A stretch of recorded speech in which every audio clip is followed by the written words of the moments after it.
Then comes mimicry. Mimicry is a sort of adaptation which is usually used by different organisms to appear to that of another species. Okay, so it is sometimes beneficial to their own only, so it is sometimes selfish, sometimes mutually beneficial. So there are different type of mimicries. One is Petition, Mullerian, Wasmanian, aggressive, and auto-mimicry. So we'll study that in detail as well. Petition mimicry was proposed by Henry Wattle Bates, and it refers to a kind of mimicry where an organisms displays themselves that of an aposematic prey. So aposematic prey are usually dangerous because they have chemical defenses, but few organisms which do not have chemical defenses appear as they are dangerous. Okay.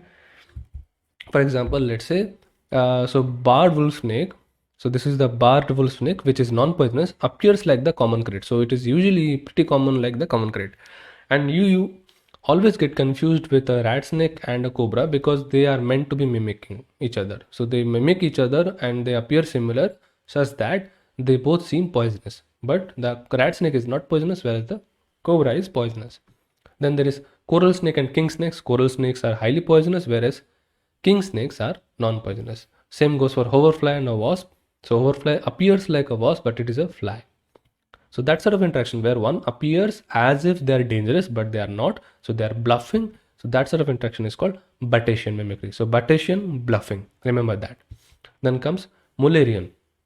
Okay, so Mullerian was proposed by Fritz Muller, where one species mimics another species which share the same displays and chemical defenses. So this is sharing. So this is mutual. So Mullerian, mutual.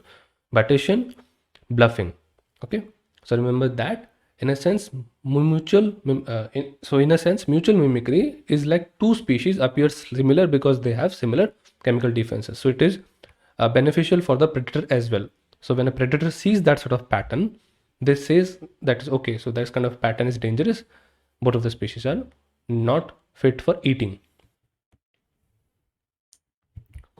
The other type of mimicry where there is Wasmanian mimicry and aggressive mimicry. So these kind of interactions are usually with another species where they sometimes invade and infiltrate into nest or the societies of other organisms or their prey. So in a Wasmanian mimicry, so this is an aerosolus species. So when aerosolus species enters an ant colony, it releases pheromones which make it appear like that of the participant of the ant colony. So they mimic the surrounding of the nest, the chemical environment of the nest, and make themselves in a part of that environment. So they are being fed, they are nurtured as their. Okay, so that sort of mimicry is called Wasmanian mimicry. And then there is, aggressive mimicry where an host or the predator appears like that of the prey. So it makes it sure that it looks like their friend, but it is killing it. So yeah, so it is sort of, appear like a friend, but actually being the killer. So here you can see there is blackguard ant, which is the, host or what it is the model. So this is the model and these two are the mimics. So here aerosolus species is showing Osmium mimicry, which it appears like the ant and goes and stays inside the ant colony, whereas ant mimicking spider, so they appear like the ant as because you can clearly see they are appearing like the ant, but they are spider.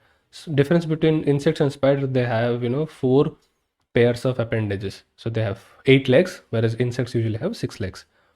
So yeah, so these are ant mimicking spiders. Very interesting kind of interactions which you can find and see in videos and different kind of channels as well. Then there is automimicry. Automimicry, an animal mimics its own body as something else. Okay, a portion of its body as something else. Right. So here you can see in common silver line, it is a very common butterfly you can find in your garden. So the thing is, the posterior region of it is usually shown as if it is the anterior part. So few birds attack it and only get this part of the wing where the main body, so they can flew it out. So they fly out and the predator only gets this part of the body. So they detach their wing, sometimes get harmed, but the thing is the life is saved. So that sort of interaction, that sort of responses, that sort of strategy is very interesting to see. So few part of the body mimic as if that is another part. Okay, so that's why automimicry. Then there is this hawkmoth caterpillar. So can you identify which one of it is the model and which one is the mimic? It is seen, it can be shown in details that this is the mimic and this is the model. So this is the back portion of a caterpillar which looks like a head of snake. Okay, so this is a caterpillar which the posterior portion looks like a snake, and it is kind of mimicking the snake. So when a predator comes and attacks it, it perceives it as a snake and leaves it. So that sort of interesting interactions happens in mimicry, aposematic interaction, and very interesting other kind of behaviors where they are trying to ward off the predator or tell the predator that don't attack me, or sometimes distract the predator with showing something else and being something else.